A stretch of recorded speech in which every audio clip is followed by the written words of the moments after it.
Hello दोस्तों, welcome to my channel. जैसे कि आप जानते हैं, ये चैनल वर्ग 2 और वर्ग 3 के स्टूडेंट के लिए बनाया गया है। यहाँ आपको किस तरीके से पढ़ना है, क्या पढ़ना है और आपके जितने भी डाउट्स होते हैं उनका सॉल्यूशन आपको प्रोवाइड किया जाता है। जैसे कि आप जानते हैं, पिछली वीडियो मैंने आपको एनसीईआरटी मैथ में आपको कौन कौन से टॉपिक, कौन कौन से चैप्टर करने हैं वो प्रोवाइड कराया था।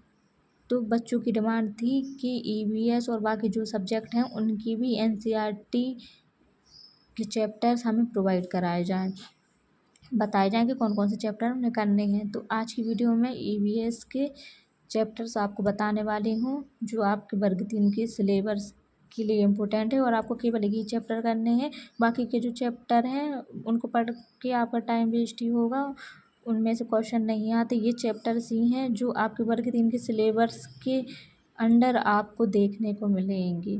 जो आपको वर्ग 3 के सिलेबस है वो इन चैप्टर्स के अकॉर्डिंग ही है। जो सिलेबस है वो आपको इन चैप्टर्स में देखने को मिलता है, तो बस आप यही पढ़ें। वैसे तो एनसीईआरटी में, ईवीएस में बहुत सारे चैप्टर हैं, अगर आप उन्हीं को पढ़ते रहेंगे और ख़ासकर मुझे पता है एनसीईआरटी की बुक हर किसी के पास अवेलेबल होंगी नहीं, तो आप अगर मोबाइल से उन चैप्टर को पढ़ते रहेंगे तो आपका टाइम भी वेस्ट होगा और आपको बहुत ज़्यादा दिक्कत होगी, आपकी आँखों को दिक्कत होगी, क्योंकि मोबाइल में तो बुक को छोटे छोटे शब्दों में पढ़ना बहुत डिफ़िकल्ट होता है। इस वजह से आप जो इम्पोर्टेंट चैप्टर हैं वही पढ़ें। आपको सिलेक्शन लेना है, महान नहीं बनना है, तो जो ज़रूरी है वो पढ़ें। सबसे पहले आप ये बात अच्छे से जानते हैं कि जो ईवीएस है वो 3rd क्लास से 5th क्लास तक एनसीईआरटी में देखने को मिलती है। तो हमें फर्स्ट सेकंड क्लास का कुछ भी नहीं पढ़ना है।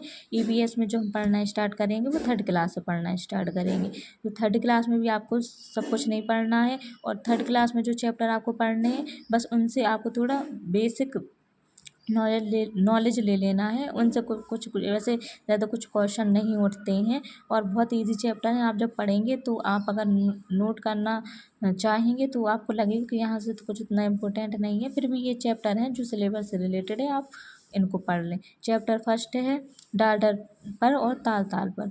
चैप्टर सेकंड पौधों की परी। चैप्टर 4 हमारा पहला स्कूल। चैप्टर 18 ऐसे भी होते हैं घर। चैप्टर 24 जीवन का जाल। तो बस ये चैप्टर्स हैं 5 जो आपको करना है, इनके अलावा कोई चैप्टर आपको नहीं पढ़ना है। और उसके बाद आ जाते हैं हम क्लास 4th पर। यहाँ से तथ्यात्मक क्वेश्चंस आपको देखने को मिल जाते हैं एग्ज़ाम में अगर आते हैं। तो यहाँ है chapter first, chapter 4th, chapter 11, chapter 13, chapter 14, chapter 16, chapter 24 और चैप्टर 27। और ये हैं उन चैप्टर्स के नाम। देखिए, मैंने चैप्टर नंबर के साथ चैप्टर नाम इसलिए लिख दिया है क्योंकि बहुत से लोग गलत ऐप डाउनलोड कर लेते हैं और वहाँ पे एनसीईआरटी जो आपको मिलती है तो एनसीईआरटी नहीं होती, कुछ ऐप तो फेक होते हैं, तो वो दूसरे स्टेट के या फिर जो स्टेट वाइज बुक होती हैं या फिर जो अलग ही चैप्टर्स दिए होते हैं, तो आप चैप्टर गलत ना पढ़ लें। इस वजह से मैंने जो चैप्टर्स के नेम है वो भी लिख दिए हैं। मैंने जब पढ़ना स्टार्ट किया था तो मैंने एक MP बोर्ड करके ऐप डाउनलोड किया था प्ले स्टोर से, जिसमें पता नहीं कैसी बुक दी हुई थी।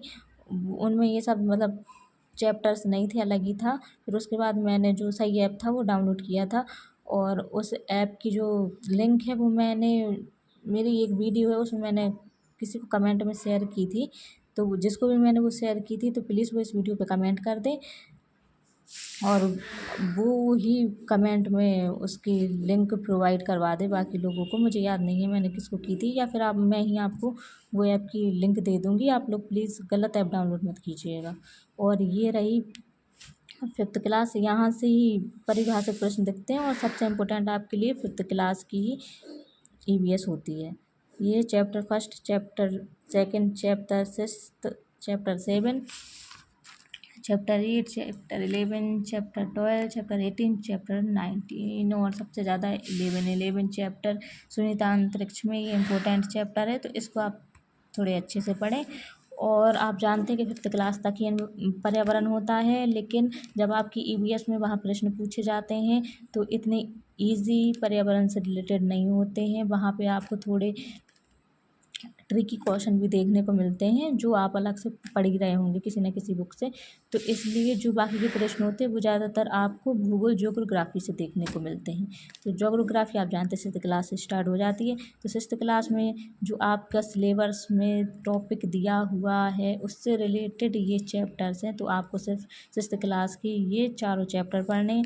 7th क्लास में से ये 5 चैप्टर हैं, पहला, दूसरा, चौथा, पाँचवा, छठवां ये पढ़ना है। और क्लास 8th में जिसमें सबसे इम्पोर्टेंट चैप्टर 4 है कृषि। आप जानते हैं कृषि एक टॉपिक आपको रटा ही होगा कि हाँ, कृषि तो पर्यावरण में एक चैप्टर है ही और बहुत अच्छे से पढ़ना होता है।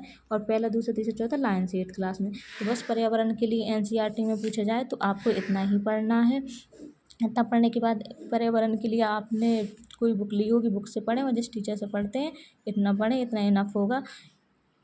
और प्लीज़ मेरे हिसाब से अगर आप 1 मिनट को चाहें तो ये चैप्टर्स ना पढ़ें, क्योंकि यहाँ से जो ज़्यादातर बेसिक क्वेश्चन बनेंगे वो आप अभी तक पढ़ चुके होंगे। लेकिन एक बार इन चैप्टर्स को ज़रूर देख लें, क्योंकि यहाँ से ज़रूर क्वेश्चन आपको देखने को मिल जाएगा। और अगर आपने पहले से नहीं पढ़ा है, अब इसको नहीं पढ़ते हैं, तो वो क्वेश्चन शायद आपसे बनेंगे भी नहीं। तो प्लीज़ आप इन चैप्टर्स को ज़रूर देख लें। और बस यही था एनसीईआरटी पर्यावरण के लिए। इसके अलावा आपको परेशान नहीं होना है, बस इन चैप्टर्स को पढ़ना है, जिस टीचर से पढ़ रहे हैं उससे पढ़ें और जो भी आपने बुक ले रखी है उस बुक से पढ़ें। इसके अलावा पर्यावरण के लिए परेशान आपको नहीं होना है। इसकी जो पेडागोजी होती है वो आप यूट्यूब से किसी भी टीचर से कर लें। सारे टीचर्स पेडागोजी अच्छी पढ़ाते हैं और वो डिपेंड करता है आप पर कि आप किस टीचर से पढ़ना है। आपको बुक से पढ़ना है, बुक से पढ़ सकते हैं। बस ईवीएस में इतना ही करना है। तो थैंक यू, आज की वीडियो इतनी ही थी। और बाकी जो सब्जेक्ट है उनमें एनसीईआरटी से क्या करना है क्या नहीं, उसके लिए मैं आपको बाद में वीडियो बना दूँगी। एक तो क्या है, अभी मेरे एग्ज़ाम चल रहे हैं कॉलेज के, तो मैं पढ़ाई में थोड़ी बिज़ी हूँ, तो मैं शॉर्ट वीडियो ही बना रही हूँ। मेरे पास टाइम थोड़ा कम रहता है, लेकिन बाकी सब्जेक्ट की भी मैं आपको धीरे धीरे प्रोवाइड करवा दूँगी। कुछ दिनों में ही, 2-3 दिन के गैप से ही मैं आपको वीडियो डाल दूँगी। Thank you. और प्लीज़ कमेंट करें आपको बाकी और किस सब्जेक्ट पे क्या चाहिए, किस टॉपिक पे वीडियो चाहिए, क्योंकि आप खुद देखते हैं जो मुझे कमेंट मिलता है मैं उस पर वीडियो बना देती हूँ। तो थैंक यू। लाइक करें और कमेंट ज़रूर करें।